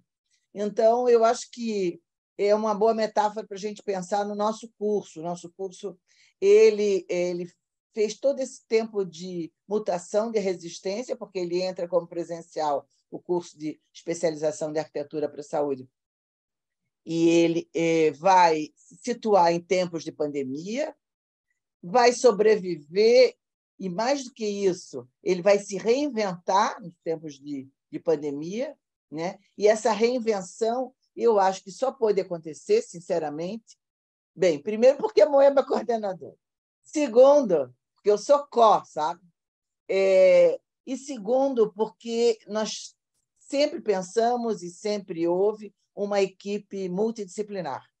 E uma equipe multidisciplinar institucionalizada, não só do ponto de vista do corpo docente, mas também do corpo discente, né? Tanto que você tem a formação de vários colegas realizando o curso. Então, a grande vantagem, quer dizer, a originalidade desse curso está nessa abordagem interdisciplinar que lhe dá a capacidade de se transformar e de reconhecer esse processo contínuo não só de aperfeiçoamento, mas de reinvenção. A Moema estava falando na inovação, né? O que seria inovação, que é tornar realidade, e eu diria que é tornar a realidade em novos paradigmas, né? Então, é uma reinvenção cotidiana. Mas, indo para a questão, vamos dizer assim, que é fundamental na área jurídica, é que, de fato, se a gente está pensando em mitos e verdades, e aí eu não posso, como professor, deixar de olhar daqui a pouquinho o conceito de mito e também o conceito de verdade, no mundo contemporâneo, eu vou trabalhar, e dizer, de fato, embora não exista verdade única, né? A verdade ela é sempre daquele momento e ela pode se transformar, assim como a tese, todo dia é dia de provar uma nova tese, não é? A norma não é flexível. Sinto muito. Ela fica muito paradinha lá e ela não é nada flexível. Quem vai ou quem tem a capacidade de dar esse movimento, ou, melhor dizendo, de trazer um conteúdo e definir e redefinir sentidos da norma, é o intérprete da norma. E o intérprete da norma, classicamente, sempre foi o magistrado. Mas não é certo que seja ele o único. Todos nós aqui nessa sala, né, e todos nós, no nosso cotidiano, no nosso trabalho, nós estamos permanentemente interpretando a norma. Bem, por que se codifica, né? Por que nós temos uma resolução? O caso da RDC é uma resolução. Na hierarquia das normas, se pensarmos em Kelsey, que é uma referência que seria mutatis mutandis, Le Corbusier, né? da área jurídica, porque é realmente um grande paradigma, ele vai falar da teoria pura da norma, da teoria pura do direito, o que também não é verdade. Mas, para aquele momento, era necessário que o direito ganhasse o status de ciência, então ele tinha que se livrar de tudo que não era ele mesmo, entre aspas, ele ter um objeto e ele ter também um método, e esse objeto é a norma. A norma, todas as relações que acontecem no mundo jurídico, primeiro vão para o vértice, que é a norma. Depois, eu e o Flávio, ou eu, a Moema, o Flávio e o Cléo, estamos lá fazendo um contrato. Mas primeiro nós vamos até a norma para depois esse contrato acontecer, qualquer que seja a relação. Mas são ficções. Todo mundo jurídico é uma grande ficção. Por isso que é importante estudar o mito, que o mito é uma ficção, que o mito não tem conteúdo. O mito é puro, mas é pura forma. Mas eu vou dizer em seguida, mas a forma também tem um conteúdo, né? O Bourdieu dizia. Quer dizer, ele tem um reflexo numa realidade concreta, é verdade. Mas quando você está falando de mito, aí não tem, é pura forma. Bem, por que a norma ela não é flexível e quem traz essa dinâmica de flexibilidade, ou seja, de produção de conteúdo, é o intérprete? Que o intérprete ele vai historicizar a norma e vai, ao localizar, é uma norma que vai acontecer num hospital de campanha durante a pandemia, para procedimentos de tal natureza, vamos supor. Eu vou errar sempre quando eu vou dar um exemplo dessa área, mas vocês vão ter paciência comigo. A minha intenção é boa, a minha intenção é boa. Então, vamos ter que ver circunstâncias, que terreno é esse, que condições são essas, e, principalmente, ver a cidade que o Cléo nos trouxe.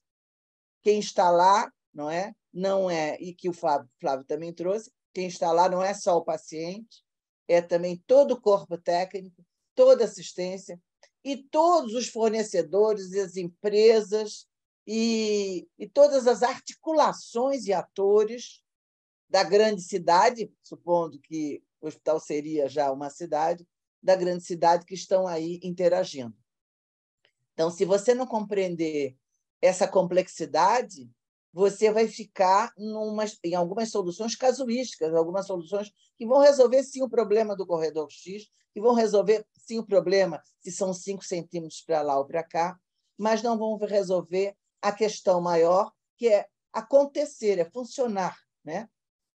Dar execuibilidade para que aquele lugar ele possa acontecer. Então, quando eu falo sobre direito e a imagem, o senso comum do campo jurídico, assim, lá vem o pessoal do direito, não pode isso, não pode aquilo, não pode aquilo outro, não pode mais isso, não pode nada. Se é um procurador, não pode menos ainda. Claro que depois ele ainda vai ter que responder por todos os atos dos processos, o que possa acontecer. Mas a questão não é poder nada ou poder tudo. Obviamente que a norma ela é projetada, e principalmente no caso brasileiro, nós estamos trabalhando de codificação, né? Porque você tem um direito que pode ser codificado, como é o direito brasileiro, mas pode ser um direito por tradição, não é? Como, por exemplo, o direito inglês. E aí o precedente é que vai, vamos dizer assim, ser o paradigma para as próximas decisões, né? E enfrentamentos de problemas. Mas, quando nós estamos com um direito codificado, como é o nosso, como também é o italiano, como a maioria dos países capitalistas da Europa, por exemplo, ele é um direito que vem para uniformizar o sentido. Ou seja, nada disso do Flávio ter uma interpretação, Rosângela outra, Cléo outra, Moema aqui, que é isso? Nada disso, não. É uma interpretação só, porque vai ser muita confusão. Então, o efeito mais competente da codificação é a uniformização de sentido. Mas nós que somos intérpretes, nós vamos fazer justamente o contrário, claro, né? Se nós estivéssemos aqui para uniformizar sentido, né? Nós não estaríamos aqui superando os obstáculos, os mitos e vendo as verdades, né? Então, um dos mitos que nós temos seria esse, que realmente a norma não é flexível. Quem torna flexível e quem vai produzir sentido e permitir que, para o caso concreto, possa se adaptar àquela disposição normativa, mesmo que seja uma disposição normativa, lá na base da pirâmide kelseniana, né? Porque as resoluções, é o caso da nossa RDC, é uma resolução de uma diretoria colegiada da Anvisa. Então, na hierarquia das normas, até chegar na Constituição, eu estou assim, meu braço nem cabe na tela, né? E a Constituição realmente ela é poderosa, porque acima dela não temos mais nada, parece que ela não teria, vamos dizer assim, a força necessária, porque não estaria, não é, num patamar de lei, por exemplo, né, que estaria hierarquicamente, não é, mais elevado. Mas ela tem a força da norma, independentemente da sua natureza de norma e a sua hierarquia numa pirâmide, não é, de hierarquia, porque assim como o mundo da arquitetura trabalha com escalas, o mundo do direito ele trabalha com hierarquia e competências. Então, seriam, vamos dizer assim, conceitos que estariam aí norteando toda uma reflexão e toda uma fundamentação teórica sobre determinado caso, sobre determinado problema. Então, é um grande mito, sim, que a norma é flexível. A norma não é flexível, mas o intérprete pode e vai flexibilizar a norma, produzindo sentido e redefinindo sentido para a norma, seja uma específica, seja uma série de normas em relação a determinado caso. O que tem de interessante e que dá uma margem maior para esse intérprete é que esse intérprete ele também tem que estar observando a finalidade da norma. Se por um acaso vocês já viram uma norma qualquer, vocês devem ter visto uma série de considerandos, ou bem no começo da norma, né, ou do número da lei ou da resolução, essa norma tem a finalidade de. Então, quando você vai interpretar a norma, qualquer que seja o artigo dela, mesmo que ela tenha 50, 100 ou 200 ou 2000, você tem que manter a lógica, não é, daquela finalidade. Você não pode contrariar a finalidade da norma. Até porque a eficácia social da norma, ou seja, a execuibilidade da norma, ela diz respeito à incidência da norma sobre determinado caso, a finalidade da norma, e eu ainda agregaria a legitimidade. E aí nem todos concordam, vou passar batido aqui, mas quando nós estivermos no curso, eu vou aprofundar. Bem, então, é um mito de que essa norma ela vive por si só e nós temos que repeti-la, mas eu achei muito interessante, agora, antes de falar um pouquinho sobre o mito propriamente dito, sobre os conceitos de mito, falar da norma desenhada. Achei um espetáculo. Para os juristas, é uma desgraça, porque nós não sabemos interpretar desenho, não é? Mas, para arquiteto, é o melhor dos mundos. Mas, contudo, a contrário senso, o desenho acabou trazendo uma uniformização de sentido. Não é estranho isso? Por quê? Porque faltou a interpretação do intérprete na perspectiva de flexibilizar, criando novos sentidos, ou seja, criando novos conteúdos para a norma. Então, eu estava lembrando, porque a gente, quando pensa em imagem, pensa em desenho, pensa de que modo que essa imagem, que esse desenho se relaciona com o próprio conteúdo, não é?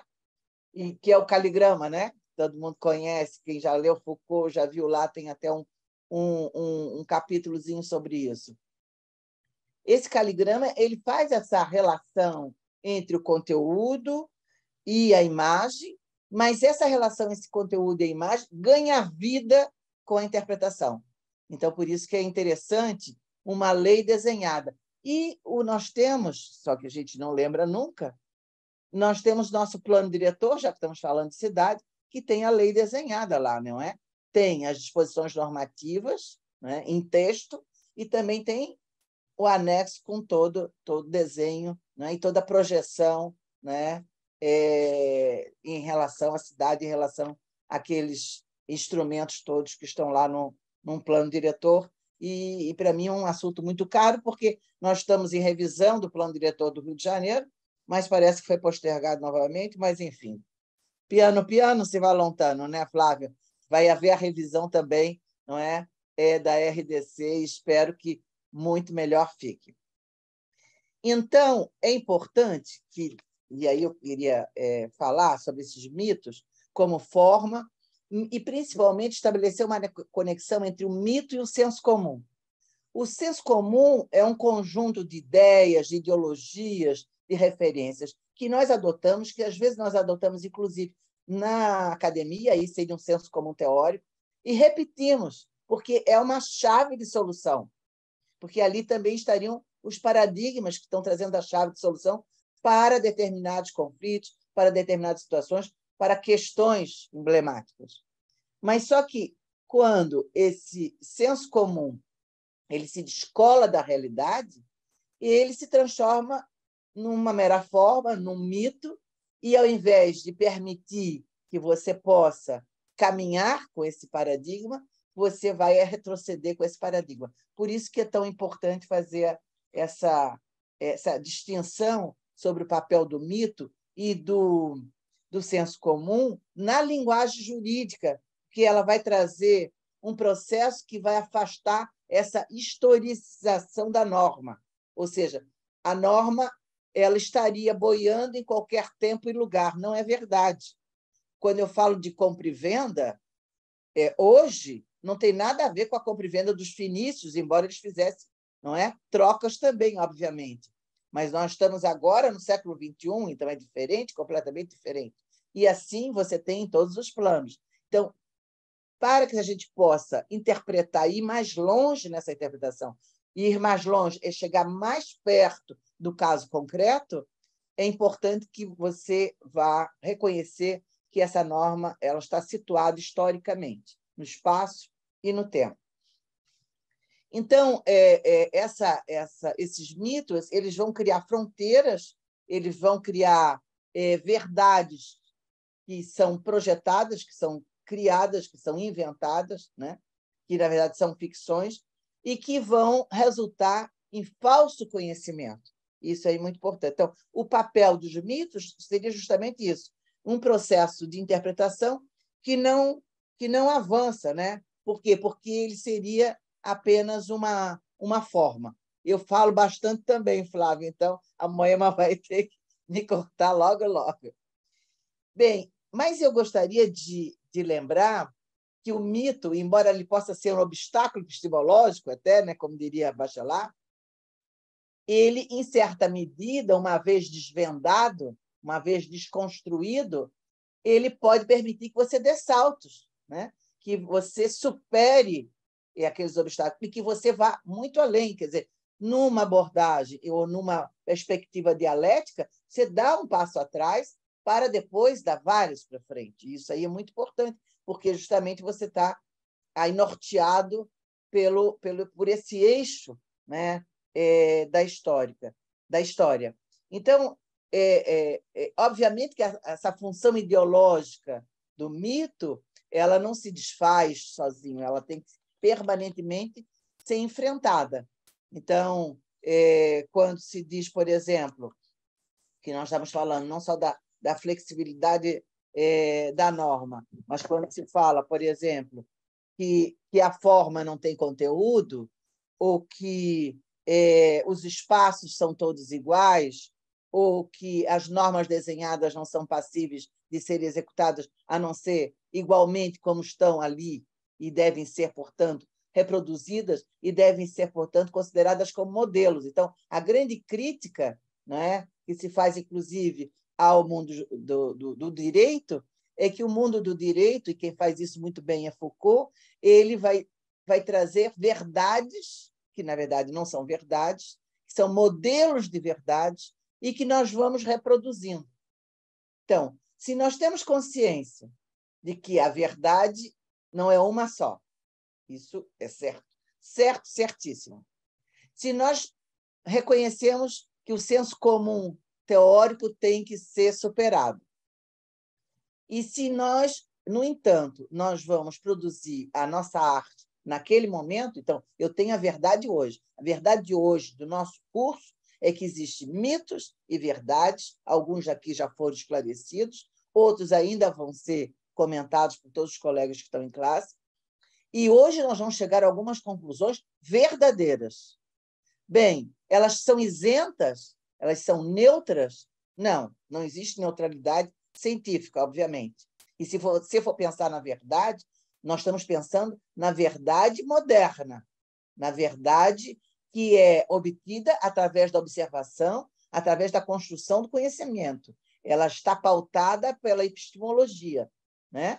Não, nós não estamos falando da verdade dos filósofos da antiguidade. Essa verdade estava pautada pela ética. Para mim, até mais interessante, mas não é o caso, não é? Então, essa verdade que nós temos hoje é uma verdade que ela tem um tempo. É verdade que nós vamos construir, porque eu construí a minha tese, que foi sobre plasticidade na teoria contratual, e que agora ela tem que ser provada novamente. Não sei se ela vai ser aprovada novamente. Ela foi aprovada lá em 1993, mas agora é outro momento, né?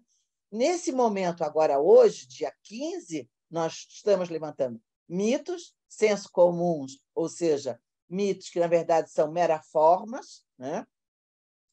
E, ao mesmo tempo, verdades na perspectiva de uma maior isenção possível, porque nós não temos nem uma linguagem, nem uma observação e nem uma atitude que seja essencialmente neutra. Então, o que a gente busca é o maior nível de isenção possível. Fui buscar autores onde eu vou me pautar, eu vou observar, eu trago a minha experiência, eu trago dados empíricos, eu trago referência, eu estou aqui com colegas que vão fazer a minha crítica, e aí eu vou passar ou não vou passar nesse exame? Posso passar mais ou menos, posso passar bem, posso passar muito bem hoje e posso rodar amanhã. Mas isso não é problema para a ciência, porque é uma construção permanente. Então, falar de mitos e verdades é principalmente ter a consciência que você está dentro de um processo em mudança contínua. Isso aí é muito importante, porque senão a gente vai ficar prisioneiro não só do senso comum, dos mitos, mas prisioneiro das próprias falsas verdades, né? Pseudo-verdades. Então, a gente tem como verdade, por exemplo, de que é possível furar essa bolha da normatividade e que pensar no direito não é só encontrar um não é só encontrar barreiras ou fronteiras, mas, ao mesmo tempo, nós temos limite para essa produção de sentido. Eu vi aqui quando um colega colocou, olha, muito cuidado, nós temos que cumprir a RDC, não me lembro mais quem era. É verdade. Eu vou reafirmar essa frase que está ali no chat. Por quê? Porque o intérprete ele vai produzir sentido, ele vai buscar excepcionalidades, ele não vai só trabalhar com capto, ou seja, só com a cabeça do artigo, ele vai trabalhar com os parágrafos, ele vai trabalhar com os incisos, né?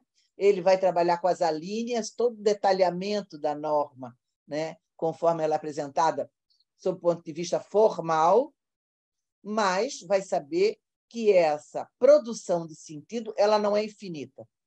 Ela está distrita, ou seja, está limitada pela finalidade daquela norma, está limitada mais ainda na hierarquia das normas pela norma maior, que, sem sombra de dúvida, que é a Constituição, né? Então, isso também é importante que se saiba. Quer dizer, não é um processo ou um realizar sem limites. É um processo que tem fronteiras, mas que essas fronteiras elas podem ser consideradas móveis. E eu agora me sinto com muitas fronteiras móveis esse ano. Estou muito animada, porque eu estou encontrando menos barreiras para a educação, menos barreiras para processar os direitos, menos barreiras para uma revisão da RDC, que seja iluminada pelos princípios do SUS. Isso nos leva a permitir que essa interpretação possa ser mais plástica, talvez, né? Mas o mais importante de tudo é, embora não seja próprio da verdade moderna, porque ela não necessariamente ela está abraçada com a ética, mas reivindicar sempre a ética, ou seja, uma alteridade, um proceder segundo princípios, né, para que você possa avançar e avançar seguro e avançar principalmente na qualidade de vida, porque nós, querendo ou não, nós estamos falando de um lugar, não é, de espaços, as áreas de assistência de saúde, né, os estabelecimentos assistenciais de saúde, espaços de muita vulnerabilidade, de muita fragilidade. E essa fragilidade ela perpassa não só o paciente, pelo óbvio, todos nós aqui já tivemos um episódio, se não foi próprio, foi de alguém, algum familiar, mas ela perpassa por todos os atores que estão nessa cidade hospital, né? E quando você está reconhecendo que existe níveis de vulnerabilidade e níveis de hipossuficiência, às vezes até hoje é o Dia do Consumidor, Dia do Direito do Consumidor, né? Então, eu não posso deixar de lembrar do vulnerável, né? Do hipossuficiente, daquele que está em desequilíbrio com o outro. E por isso que ele tem uma casa própria, por isso que ele tem um microsistema para proteger, por isso que ele tem um Código de Defesa do Consumidor, por isso que o idoso tem um código para ele, por isso que a criança e adolescente também tem. É para proteger nessas relações normativas, né? Mas, mais do que tudo, o que eu queria chamar a atenção é que o espaço da educação, que é esse nosso, ele, numa perspectiva ética e numa perspectiva de uma produção de conhecimento, que obviamente tem limites, obviamente produz novos sentidos, mas tem limites, são limites éticos, limite da qualidade de vida, limites legais também, né? Mas nós temos um compromisso que eu acho muito importante e que eu prezo muito, e por isso que eu continuo como professora, que nós não entregamos o serviço. Nós vamos ensinar a pescar. Então, eu achei genial quando o Cléo disse, olha, eu não vou explicar como vocês vão construir aquela sala X, mas eu vou explicar todos os processos para que você possa construir essa sala em qualquer lugar. Então, é isso que faz um professor, é isso que faz um curso que educa. Ele não entrega um prato pronto, ele vai ensinar a pescar. E não é uma retórica, não é? Porque todos vocês, alguns são professores, e todos vocês já tiveram professor. O professor faz isso mesmo. Isso é do cotidiano do ensino, do cotidiano da aprendizagem, né? Você aprende a fazer. E depois você faz como bem entende, porque cada um tem a sua identidade, né? E a sua experiência, e os seus sonhos, e os seus projetos são diferentes, ainda bem, não é? Então, eu acho que falar de mitos e verdade é principalmente a gente se posicionar numa postura ética, não é?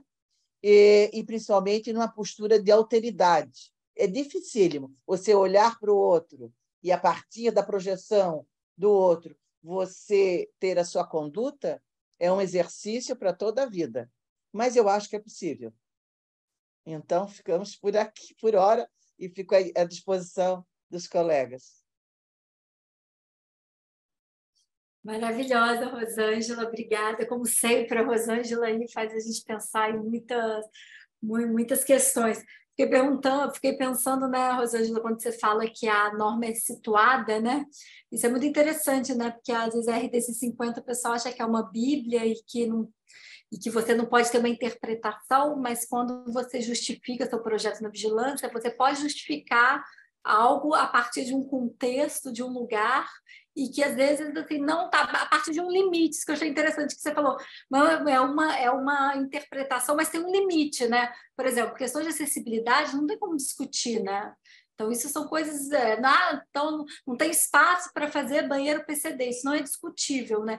Mas, assim, tem várias outras questões que, sim, são... Porque a norma é de 2002, né? Hoje em dia são novas tecnologias, novas questões, né? Então, por exemplo, tem questões de barreira. Antigamente, uma preocupação muito grande, né? Que é outro mito, até o Flávio fala isso na aula dele de infecção, é que você não podia entrar com com a maca dentro do centro cirúrgico, né? Existe esse mito. Então, assim, na verdade, você transferiu o paciente. Hoje não, hoje é o contrário, né? Quanto mais você transfere o paciente, maior a infecção. Então, quer dizer, o ideal é que a cama ela saia do quarto e ela vai até o centro cirúrgico na mesma cama, porque a infecção hospitalar acontece muito pelas mãos, assim. Então, assim, a gente viu isso na Covid, né? Então, várias doenças, bactérias. Então, assim, o PIS é o de menos. O problema do PIS é se você toca na mão. Até o propé, né? Outro dia a gente estava discutindo isso com uma equipe médica. O propé às vezes é pior, porque se você encosta no chão para colocar o propé e depois não lava as mãos, às vezes você pode pegar, é muito mais fácil ter uma infecção que simplesmente está com o propé e ninguém tocar o chão, assim. Então tem discussões que vão sendo, obviamente, atualizadas. Eu acho muito interessante quando você coloca isso, né? A gente tem que situar a norma, porque a vigilância, sim, ela é flexível, ela entende diversas situações, né? Inclusive, na RD 150 tem o início, né? Que ninguém leu o início, mas ele é muito claro, né? Que quando também são reformas, tem outras questões, né? Porque reformas, né? Como é que você vai fazer uma sala cirúrgica de 30 metros quadrados num hospital que sempre operou com uma sala de 20? Né? Imagina, que atende SUS, que já é há anos assim, você vai fazer o quê? Né? Vai parar de fazer cirurgia, vai fazer menos cirurgias, né? Como é que você vai fazer num lugar ali que sempre teve 10 leitos e agora só tem espaço para fazer 8, né? Você vai tirar 2 leitos do SUS, né? Aí você vai ter que lidar com o promotor, porque não pode tirar 2 leitos do SUS dentro de um hospital. Então, assim, são diversas instâncias aí de discussões assim que eu acho muito interessante, assim. Eu acho que o nosso curso, acho que pela essa fala de hoje, acho que o pessoal que está aqui deu para entender que realmente aí nosso curso é um curso muito diverso, né? A gente tem professores aí, muitos professores. O Flávio Bicalho quer dar uma palavrinha, né? Continuar aí a palavrinha. A gente tem 10 minutinhos aí para Flávio, que é... Não, bem rapidinho, bem rapidinho. Rosângela, com certeza, quando eu falei flexibilidade, tudo que você colocou aí não tem como negar, é lógico, né? Perfeito. Quem sou eu para discutir com a doutora aí nessa área, né? Não, mas quando eu falei flexibilidade da norma, era em outro sentido, e não quanto à interpretação, que aí quem tem essa flexibilidade, com certeza vai ser o magistrado lá que vai ter Mas foi no outro sentido, né? No seguinte sentido. Antes, eu não sei se é porque a gente ficou tão, vamos dizer assim, condicionado a uma norma antiga, né? A Portaria 400 de 1977, a gente vivia num outro regime, né? Então, o Brasil era, como você bem falou, né? Tem que situar até na questão do tempo, né? Eram outros tempos, né? Então, a gente tinha na Portaria 400, a gente tinha uma tipologia pré-determinada pelo Ministério da Saúde. Só para você ter uma ideia, se você chegasse com o intuito de construir um pronto-socorro no Ministério e solicitasse recurso do Ministério, o Ministério não dava dinheiro. Por quê? Porque aquilo não estava dentro da Portaria 400, dentro daquela tipologia de edificações, né? Que estava ali no programas pré-definidos pela Portaria 400. E aí, nesse sentido, veio a Lei Orgânica da Saúde, né? E a Constituição, né, e tal, saúde é um direito de todos e tudo mais, e veio a Lei Orgânica da Saúde, e um dos coisas, como eu coloquei, né, é a descentralização das decisões, né? Então, todo o nosso intuito era fazer uma norma que fosse flexível, no sentido de que deixasse as pessoas decidirem. Você tem a questão de vários fatores que diferem São Paulo do Amapá, como a gente colocou, né? Então, não mais o Ministério da Saúde, naquele tempo, dá uma tipologia de edifício, né? E sim, mais ou menos isso que você acabou de falar, dá a vara, né? Dá os parâmetros para que as pessoas, aí sim, possam decidir. Então, ela é flexível, a flexibilidade é nesse sentido, de você montar desde um simples consultório até um hospital universitário mais complexo, de acordo com as suas necessidades. E não mais o Ministério baixando quase que goela abaixo da população uma determinada tipologia de edifício. Você tem que fazer um centro de saúde assim, assim, assim, assim. Não, espera aí. Será que eu preciso de botar no meu centro de saúde aqui em Manaus uma especialidade de cardiologia, sendo que o meu problema maior é malária, né?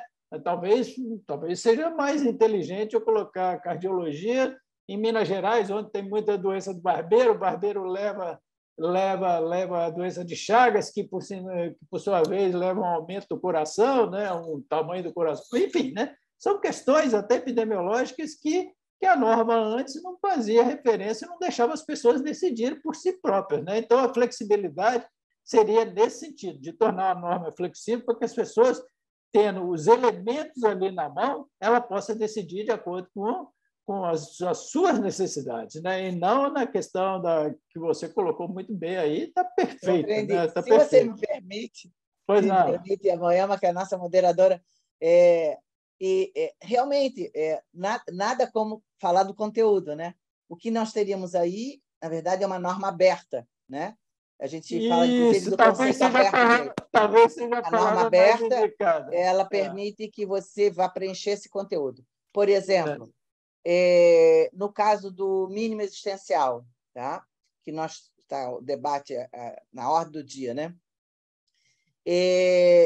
Tem um decreto e tem uma série de setores que pretende estabelecer um quantum mínimo para o mínimo existencial. Mas o mínimo existencial tem que ser um conceito aberto, porque depende se a minha família tem 5 pessoas, ou tem 10, ou tem uma, ou é um casal, ou enfim. E aí eu tenho que abarcar todos os direitos sociais fundamentais desse mínimo existencial. Então, por isso que tem que ser um conceito aberto. Talvez a palavra melhor seja pré-estabelecer, e aí vai fazer um patamar e vai deixar metade do mundo fora, entendeu? Por exemplo, então, aberto, sim, está perfeito. Isso, né? Talvez a palavra mais correta seja essa, né? Porque, por exemplo, a existência ou não de uma UTI dentro de um hospital, quem vai dizer não deve ser a Anvisa ou o Ministério da Saúde, e sim quem está fazendo aquele empreendimento, da necessidade ou não. Tem vários hospitais que não têm UTI, está certo, está errado, não está certo, nem está errado. É uma necessidade daquele empreendimento ter ou não ter, né? Outra coisa que eu achei legal que também você colocou é a questão de que a gente precisa estar atento da finalidade da norma. Então, lá nos considerandos, né? E tal. Eu fico até, de certa forma, um pouco orgulhoso de ter feito parte da equipe, né, que elaborou essa norma, quando o pessoal me pergunta assim, Flávio, eu posso utilizar a RDC 50 para fazer um hospital veterinário? Eu cheguei, olha, é o seguinte, eu não sei, eu não entendo quase nada de bicho, eu entendo mais de gente. Mas, na teoria, se você pegar os princípios, são os mesmos. Então, se não tem lá uma RDC 50 lá para fazer um hospital veterinário, eu acho que você poderia utilizar, mas não foi feita com esse intuito.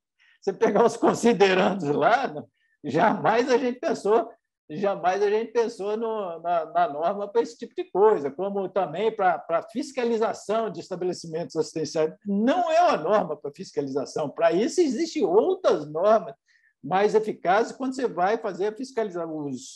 Os fiscais de vigilância sanitária, por exemplo, vão fazer fiscalização, existem outras normas específicas para fiscalização. Essa norma foi feita para elaboração de projetos, né? Então, tem de ver bem a questão da finalidade e levar em consideração os considerandos, porque senão você começa a utilizar a norma, extrapolar o uso daquela norma para tudo quanto é problema que tem na área de saúde, e aí vão dar algumas zebras, com certeza, né? Porque ela não foi feita para esse tipo de coisa, não foi pensada para determinadas coisas que o pessoal, eu sei que até usa, mas não foi feito para aquilo. É isso, Moema, é só você considerando que eu queria fazer, considerando aí que eu queria fazer. Muito bom, esses debates são maravilhosos. Vou aproveitar a oportunidade aqui, pessoal, o professor Renato Gama Rosa, também é professor da nossa pós-graduação. O Renato, eu já tinha falado de você no outro dia, aí, é a maior referência aí no Brasil de história, né, de arquitetura para a saúde. Aí dá uma palavrinha para ele, para falar um pouquinho para vocês. Rapidinho, deixa eu ver se a gente consegue ativar. Foi, Renato. Tá sem som, tá sem som. Não estou conseguindo ouvir nada. Acho que está sem som. Ah, que pena. Deixamos para a próxima. Você grava um vídeo para a gente, então, professor Renato. Mas, pessoal, eu queria agradecer aí a presença de todo mundo, né? A gente já está finalizando. Dizer aí que as inscrições do nosso curso da pós-graduação estão abertas, a turma 2023. Espero ver vocês também. Qualquer dúvida, a gente tem o nosso grupo do WhatsApp, pode entrar em contato comigo, pode entrar em contato pelo Instagram também. A gente está sempre respondendo lá pelo Instagram. Vou botar aqui. E tem muita gente também que eu sei que está em dúvida, não sei se a pós-graduação é para mim, não sei se é o momento, não sei se eu deveria fazer um curso mais curto, ou começar, já posso fazer pós-graduação. Entra lá em contato comigo e a gente conversa e a gente analisa se realmente é o seu momento, né? O momento de você estar fazendo aí o curso. Queria agradecer imensamente aí os professores. A gente é muito empolgado, gente, assim, as aulas são assim. Às vezes a aula fica assim, Rosângela, até 10 horas, aí a gente continua, e tem muito debate, os alunos comentam. Então, eu brinco assim que o nosso curso é online, mas tem a vantagem de ser um online presencial, porque eu acho que isso é realmente muito rico, essa troca, né? A gente está ali ao vivo, né? A gente está online, mas a gente está ao vivo, né? E tem a adrenalina também de estar ao vivo, né? A gente está... A gente sempre fala isso, tem o imprevisível, né? A gente programa uma aula, mas o online é sempre o imprevisível, vai muito além daquilo que às vezes a gente está planejando. Então, é uma equipe aí de professores de excelência e todos foram escolhidos a dedo, não só por mim, mas pelos diversos professores da PUC. O curso da PUC é um curso de excelência, né? Ele traz aí todo o know-how da PUC também de ensino à distância. E é inédito no Brasil, porque ele reúne realmente, são diversos departamentos da PUC, reúne o departamento de arquitetura e urbanismo, departamento de engenharia, o departamento de medicina, de direito, departamento de design e de filosofia. Então, é um curso muito rico nesse sentido. Eu acho que o que a gente está fazendo na PUC é um embrião aí de muitas mudanças, é um embrião, acho que daqui vão sair arquitetos, engenheiros, profissionais de excelência. A gente tem tido enfermeiro e médico, a gente teve na primeira turma uma médica e uma enfermeira com muita experiência aí, que estão querendo se qualificar na área de arquitetura, e isso é muito incrível, porque é uma mudança de paradigma, né? Quanto que a gente diria aí que uma médica e uma enfermeira iriam fazer um curso de arquitetura para a saúde, porque os médicos, enfermeiros que estão na liderança, né? São pessoas que estão nas lideranças dos hospitais, entenderam a importância da arquitetura e da engenharia dentro do hospital, em todos os sentidos, né? Então, isso é uma mudança de paradigma. Então, a gente espera também que os arquitetos, engenheiros, né, os profissionais que se forem formados aqui dentro do nosso curso, sejam profissionais que possam ocupar cargos de liderança, né? Eu acho também esse grande diferencial da PUC, e que possam subir, né, dentro das áreas, conseguir. Por isso que esses debates são profundos, né? A gente entende sobre os processos, né? Porque não adianta a gente ficar aqui repetindo a norma, porque se amanhã vem uma revisão, a pessoa tem a sensação que não sabe nada, né? E não é assim, porque se a gente entende um processo, ele depende, as normas podem mudar, as tecnologias podem ser novas, não tem problema, né? Porque o grande desespero de muita gente para entrar no campo da saúde é isso. Mas todo dia muda norma, tem que ficar estudando, todo dia muda nova tecnologia. Mas se realmente a gente entende a fundo o processo, tudo fica mais fácil, né? Então, eu queria convidar aí o pessoal a participar, né, dessa nossa turma de 2023, a gente está muito animado, né? Como sempre, é uma equipe também de professores animados, né? A gente tem uma energia muito boa. Moema, que dia começa o novo curso aí? Fala aí para o pessoal. Em abril, estamos em abril, a nova turma em abril. E aí todas as informações a gente tem no site do CCE, que tem o link, né, para as inscrições, e qualquer problema, né, se tiver algum problema na inscrição, ou está com uma dificuldade de algum documento, né, às vezes a pessoa fala, não tem histórico escolar, não tem problema, né, avisa a PUC, e a gente entende, só a única restrição, né, que realmente tem que ser formado, pode ser formado em qualquer área, né, não precisa ser formado em arquiteto ou formado em engenharia, né, pode ser outros tipos de formação, mas tem que ter uma graduação. Tá, pessoal? Então, eu queria mais uma vez agradecer. Muito obrigada. Esgotamos aqui o nosso tempo, 3 minutos. Muito obrigada, pessoal. Espero vê-los aí nos próximos eventos. Obrigada aos professores pela disponibilidade. Obrigada, Cléo. Obrigada, Flávio. Muito obrigada. Obrigado, Maela. Estamos juntos aí nessa jornada, gente. Obrigada pela oportunidade e pelos colegas que nos ouvem.